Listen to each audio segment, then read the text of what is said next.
Kam thot gjuna nëse bëhem nervoz me burrin për shkak se ai e vonon namazin. Ka dy lloj vonimit namazit, ta vonosh namazin nga minuta e parë, por mos me elon me ik vakti. Edhe vonesa e dytë është me elon komplet me ik koha. Ta lash me ik koha komplet, kjo zotin e rujt është mëkat i madh. Por me vonu gjysore për shembull, po prap me fal kohën e vet, kjo nuk është mëkat, s'është fare mëkat. Prandaj, nëse duhet më nervozu ose me diskutu në aty, duhet me diskutu për këtë pjesën, domethënë nëse ka ik koha. Këtu a më nervozu.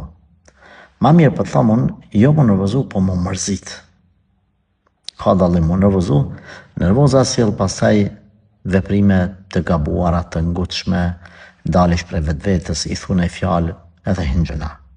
A më mërzit? Po më mërzit, po. Më mërzit. Pse e pëvonon? E mërzia zakonisht pas saj nuk mundën marrë gabimet s'kaj natyre që i përmendëm, të nervoza, por të mërzia vjen duaja, lutja për ta. Shkon nuk e lën rahat derisa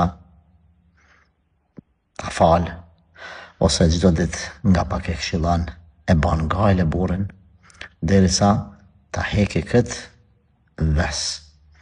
Allahu ta zot burrin, ja më soft me qenë kujdesshëm për faljen e namazit në kohën e tij. Sepse Allahu e ka obligim për besimtarët. Prandaj me net namazit gati, i rinë për me besimtarët e sinqert. Allahu na bëft për tyre.